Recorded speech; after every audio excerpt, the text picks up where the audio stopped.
The word human has the exact same pronunciation as human. You, man. I don't believe those things are coincidental. I don't believe they're coincidental. I think that's a process of the languaging. And the intent is, I am Youman. How do you identify a human? He looks like you. That's the base of it. But we've forgotten that. Okay, let's go.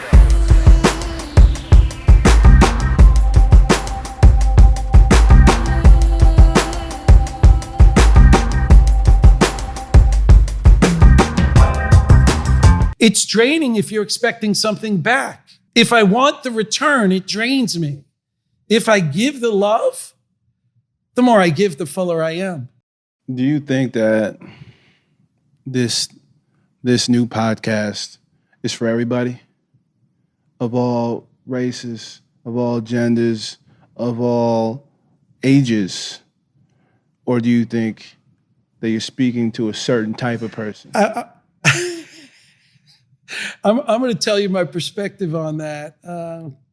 I don't think this podcast would be for everybody, but I don't think it will divide on racial lines or any of that. I frankly don't really subscribe to racial lines. We're human, that's the race.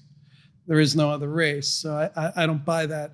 I think that people who won't listen to this podcast are people who can't take the leap. And I will tell you, leap is one of my favorite words, because to believe in the miracles that happen on a daily basis, to believe in the things that I currently believe are a function of life, like gravity applies to, gravity is a law, there's a law of gravity. I believe that the way you operate and what returns to you because of the way you operate is equally a law. And I believe that people who can take the leap and go back to when they were kids, to when they felt good about themselves and they felt that people were decent and people were good, and rekindle that and take that risk, this podcast is for you. That's one of the best quotes I've ever heard, and I've heard it a lot of places, is whatever you feed grows. I want to feed the positive side. I want to feed the love. I want to feed what people fed me, what my mentors fed me, and nurturing. You know, I said it to you the other day that to me, love is, I want more for you than I want from you. If we could just do that, if you could just look at somebody and want more for them than you want from them, your life will instantly get better. That's the giving that everybody says it's better to give than to receive. That's what that is.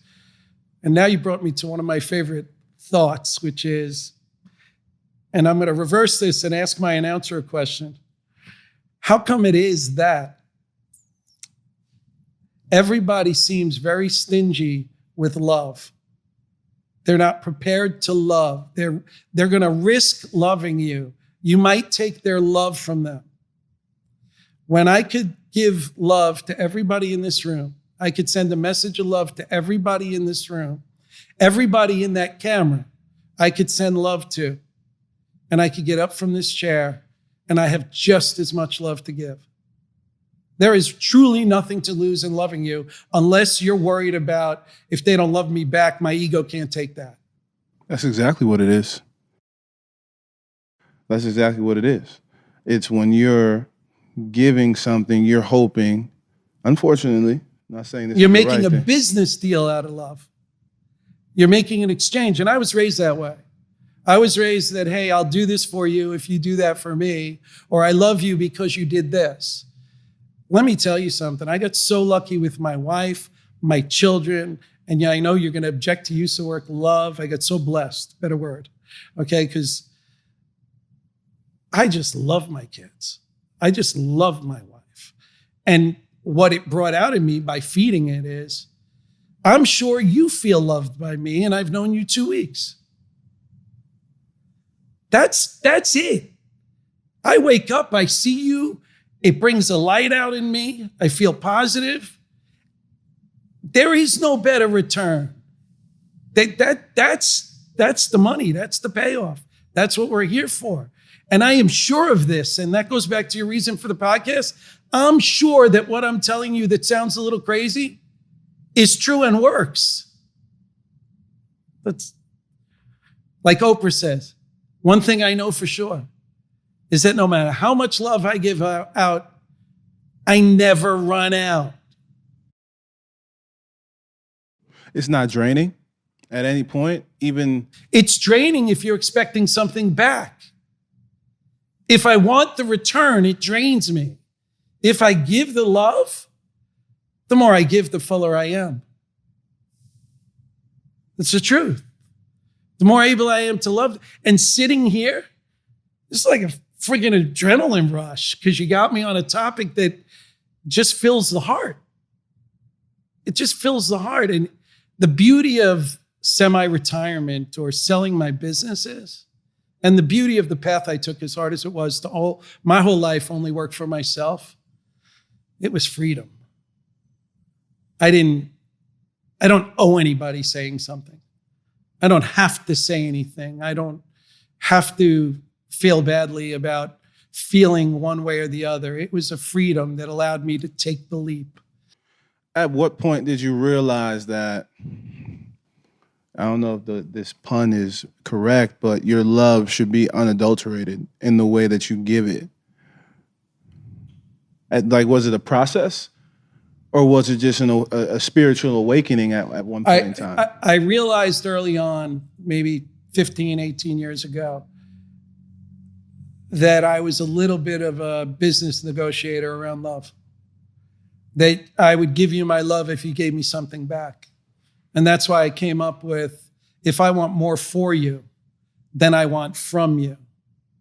Because it keeps you away from making that deal. It keeps you in, I mean, the truth of it, and I had a mentor, a guy who mentored me. You met his grandson earlier today. And he passed away at 85, and he mentored me for about 30 years. He was my next door neighbor's dad when I was a kid. I only ever called him Mr. Colarusso growing up. Then I lost my business. I lost my home. I was $600,000 in debt. And there was a knock on my door when everybody was running away from me because they didn't want me to borrow money. There was a knock on my door. And I opened the door, and it was Mr. Colarusso. And he had been a vice president of Hazeltine Electronics for years and quite a businessman. And he said, Scott, you can do this. If you want my help, I'll mentor you. And you can do this. And we started meeting regularly, once, twice a week. And the classic, and this is humorous, I'll share, he had one rule. And his one rule was, if I asked him for advice and I didn't take it, I could never ask him again.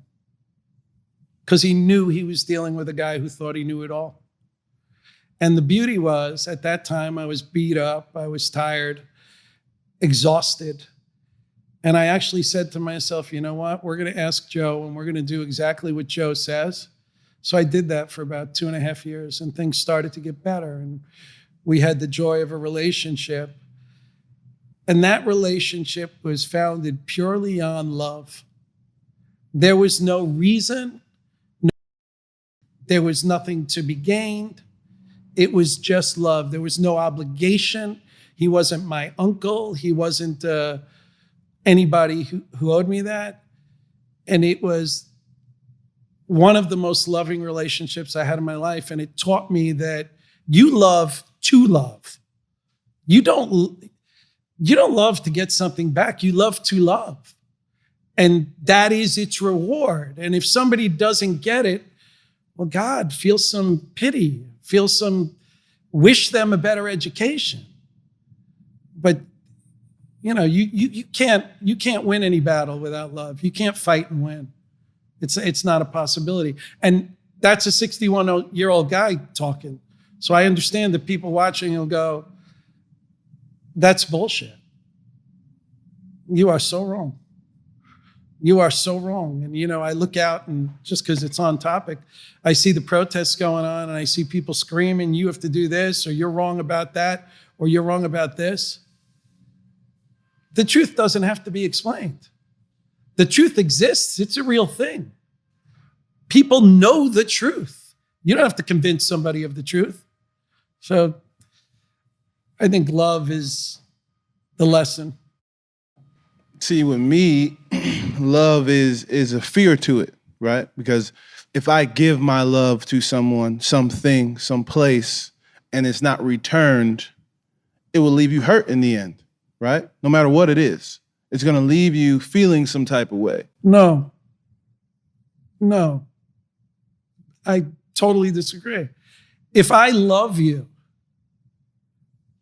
I can do nothing to pull my love back. Love's not a string. I don't have love that I give to you, and if you're not being nice to me, I can return my love. And there's no hurt that comes with it, unless I choose to interpret it as hurt.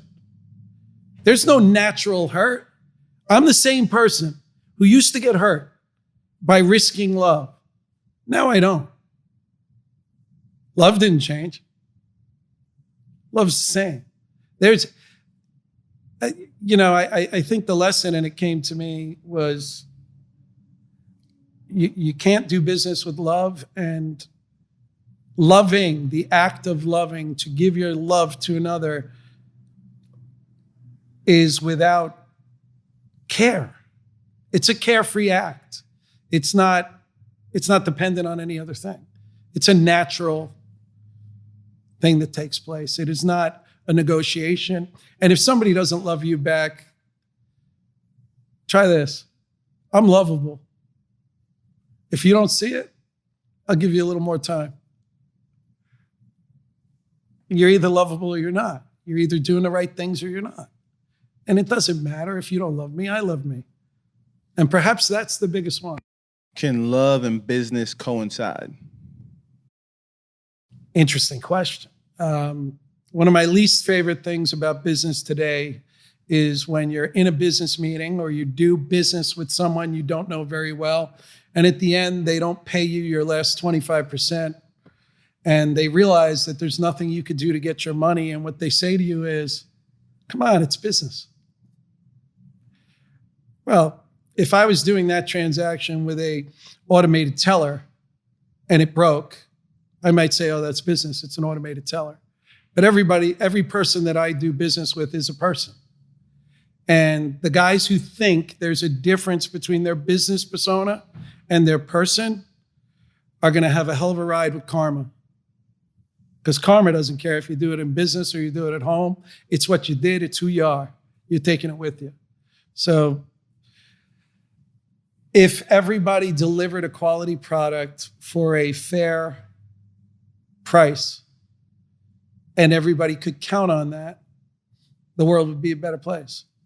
I would tell you that when I was a kid, my dad had less con men approaching him than I would now doing the same business. People now think you've earned the money if you end up with the money.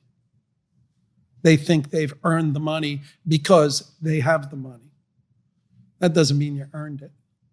I got a good one for you before you go. Back to the earning of the money. There's another one that kind of popped into my head one day because I'm passionate about, and I hate to say this because it makes me feel really old, the youth of today.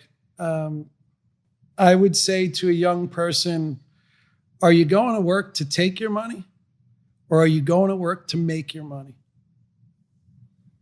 And if you go to work to make your money, you will be rewarded for doing a good job. Because the nature of business is, if you've done a good job, I, as the owner, will make more money. If you're going to work to take your money, you just struck a deal with me that you'll do as little as you can, and my natural deal is to give you as little as I can. And that's what people don't realize. You've got to take the leap. You've got to trust something. And besides that, you're giving up your 8 hours, either wasting your time and taking your money or investing your time and making your money. Man, love is such an interesting conversation. It's so deep. There's so much depth to it. It's not just because you run a business, you have to fire people. That you love. You know, you've had to show tough love probably to your sons, right? But other people have had to show tough love to you. It's such a, and do you lose love for something or someone? I actually have a theory, and this is, again, it's my experience and it's what I think happened. My folks got divorced when I was a kid, and they both remarried. I don't think they ever loved the next people any more than they loved each other once.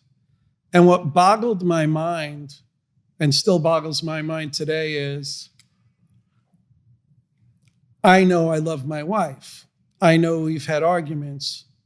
I know that if I chose to leave one day, that I would still love her. So when my father left my mother, did he decide he wasn't going to love her anymore? And is that even possible? Is that even possible? I don't think it goes away. I think they act like it goes away because their ego's hurt, because somebody left the other, and because they're not together and they've got to salvage. I don't still love them, because if I still love them, I'd be with them. And I'm blessed. I get to love the people I love. But, back on that subject, I was a young man. It was probably 25 years ago, and I stood in front of a mirror, and I had a little bit of a wild spurt there from 20 to 35. That's a little bit more than a little bit. That's a decade and a half. That's a decade and a half. It was a bumpy road. Well, there's degrees of wild spurt, but there were times during the 20 to 30 period where if I could have looked at the guy in the mirror and got away from him, left him, divorced him, I would have. But I couldn't. I had to work on him. And thank God. And thank God I found people to help me. And thank God people cared enough to help me.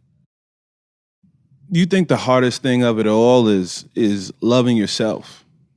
Like, is that the hardest thing in life to do? Is to look in the mirror at the person staring back at you and to genuinely love that person? And is that the key to love? I think doing it is probably unbelievably simple. I think the social stigma in doing that, or the mix-up involving ego in doing that, makes it difficult. I would tell you that the difference is I was stuck as a younger guy loving myself, meaning, wow, what a good-looking guy, what a smart guy, what a whatever. Now I'm looking at myself go, God, do I love the childlike essence inside of me? Do I love that? But that's pure. It's in there. It's in everybody out there. You may think, I hear that voice once in a while. Nurture that voice. You're looking at that voice. I think I am thinking now at 61 more like a 8-year-old than ever. And I think that 8-year-old was as loving and caring and kind as anybody could be, and that's who I want to be.